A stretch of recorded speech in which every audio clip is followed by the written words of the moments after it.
Okay guys, I'm here today with Josh Barnett, the legend. Huge honor for me. And guys, Josh is just shooting an entire instructional all about arm locks, and he's splitting that in 3 segments. So can you explain a little more? Well, I figured I was gonna take these 3 really basic arm locks and just condense them into one whole instructional. It kind of made sense that way in my mind.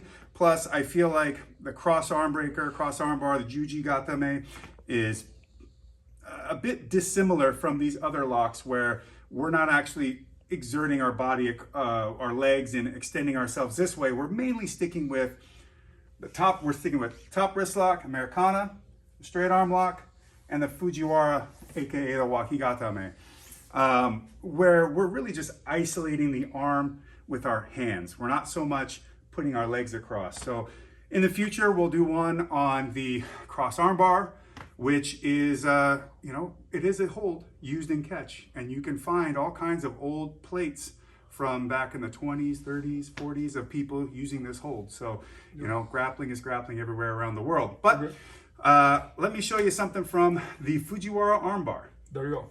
All right, so usually people think about the Fujiwara Armbar as something that you hit from referee's position or turtle, something like that, where you're peeling the arm out and dropping down.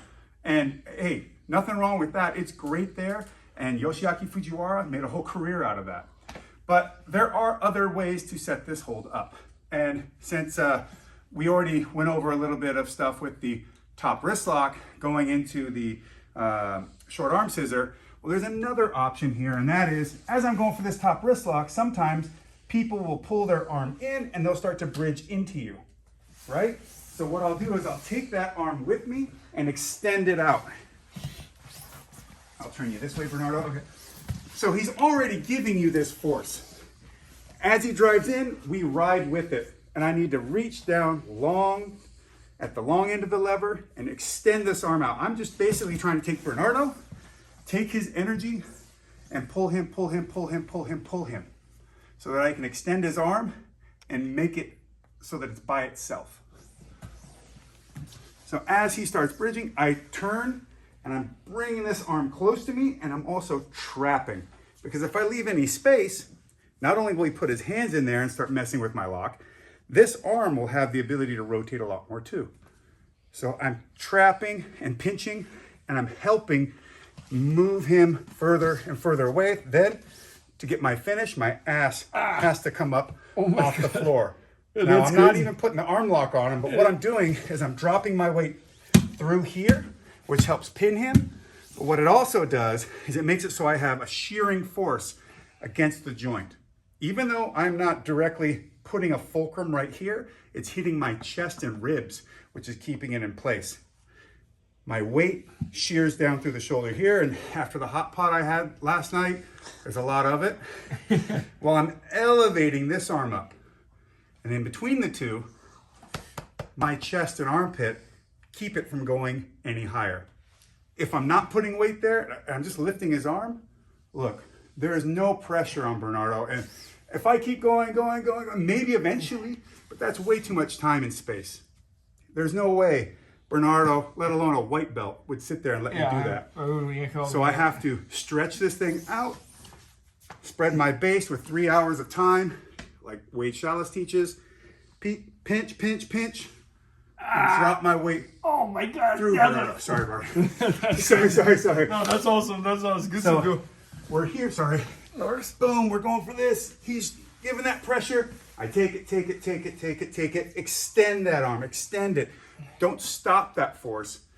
Add more to it and use it to pull and extend his body. Man, that's amazing. That's amazing. And the drive. It's important that you're this way. Smash it over here. You has to be that way. Otherwise, you'll start fighting and turning your body around. Even if you can't get your arm back, you'll start rotating and finding ways to change the angle, get your knees in, push me away. There's just too much action. For the Fujiwara really to work, I need to get you spread out and pinned. Got it. Oh, Josh, question for you. Like, it fascinates me, like, how much knowledge there is in catch wrestling, and many times like I don't see grapplers like, especially from jiu-jitsu, using those, and I can see how efficient they are. Like, so why do you think there is this gap? Which you add a lot of value because you are able to. I just think it comes down to the lineages of jiu-jitsu that we have refined themselves over the years based on the specific instructors that we're teaching and how they like to teach. Right? I mean, look at the difference between old Carlson guys and the other earlier Gracie Baja and Alianza, and they're all had their own different style. Then you've also got the fact that the competitions themselves lend themselves to incentivizing certain movements. Of course, guard became the most popular known position for jiu-jitsu because the competitions incentivize using one person's going to be on top, one person's going to be on bottom. You had Hoyce, who was more of a guard player. He wasn't as physical. Watch Hickson. How much guard did he play in the beginning? He just took everybody down and submitted him because he's a different athlete, a different person with a different approach. I imagine if it was jiu-jitsu, he'd have done the same. Valigi wasn't out there playing guard when he was winning those titles. He was out there taking people down and getting on top. And even the earliest BJJ guys all were throwing and taking down. So these rule sets then incentivize, well, if I want to get points for a sweep, I need to do it in the guard. If they're on side control and I bridge and roll them, well, that's only an advantage. So why would I do that when I get more points for using the guard? So then it starts training people to perform a certain way. And then as we see now with like the double guard pulls and some of these, that 50-50 that they were doing, teeter-tottering, and the rules incentivize certain moves. And they start guiding the arts that way. While you were explaining this, I was just thinking, like, because you were saying that, you were explaining to me that on catch wrestling, if you pin the person down, you win, right? So catch wrestlers, when they get to the side control, they have a bigger goal of putting the opponent on the back than going for submissions. But if that being said, if they turn a little bit, now submissions become even a lot more. So I think there's an incentive over there as well. Yes, of course. And I also like to try and give people an easy way to think of catch is it's folk style collegiate wrestling with submissions. Because folk style wrestling is actually catch wrestling with no submissions. It was derived from catch as catch can, from the Wiggins style. And that's where American collegiate wrestling comes from. And you can go look at some old footage that still exists where guys were using double wrist locks to turn people over and throw each other, and not exactly playing guard, but fighting from their butt and working up, and longer rule times and longer time sets. And so obviously things advance and change over time, and you look at things like freestyle and Greco and how radically different in a lot of ways they are from collegiate, right? Like there's no emphasis on writing like there is in collegiate wrestling. But even jiu-jitsu thinks the pin is very important. Because what do we consider side control? That's a pin. Neon belly is a type of pin. I got it. No, that makes a lot of sense. But anyways, I think the point that I'm trying to make is that there's a lot of value from catch wrestling to be added on jiu-jitsu. Absolutely. If the person's open-minded, because I was screaming here, like, so why nobody did that to me on jiu-jitsu? Well, I think there's actually a lot of catch stuff that's in jiu-jitsu these days, especially, but it just becomes absorbed. I got it. And people aren't aware of where these techniques, I mean, think about how much came from judo that is not really thought of as judo anymore. No, I agree. And, I don't think it's deliberate. I'm not going to blame anybody for that. It's just kind of the way things go. But, I can see when I watch people, even some folks that do instructions with BJJ fanatics, I've had time on the mats with them, and then I watch them, and I'm like, wait a second.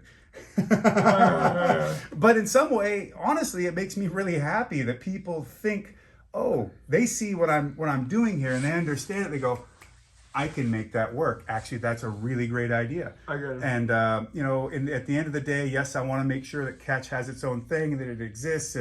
And we have our own athletes that we can put out there and prepare for the world.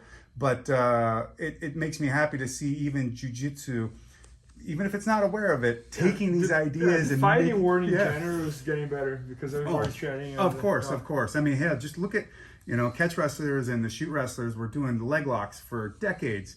And then all of a sudden, at some point, it became a part of the jiu-jitsu community. So big part, it's growing. Yeah, no, that's awesome. Yeah, so guys, Josh just shot this entire instruction all about arm locks, and this is one example that he showed here, but has a bunch of other moves, so make sure to check that out. And it's going to be at bjjfanatics.com very soon. Maybe by the time you're watching, it's already there, so make sure to check that out, and thank you. Thanks, Bernardo. Thanks. Please help me out to grow my YouTube channel. Just click subscribe. And to watch more videos, just click under see more videos. I hope you enjoyed. BJJFanatics.com. Use the promo code YouTubeFaria to get 10% off any instructional video. Improve your jiu-jitsu faster.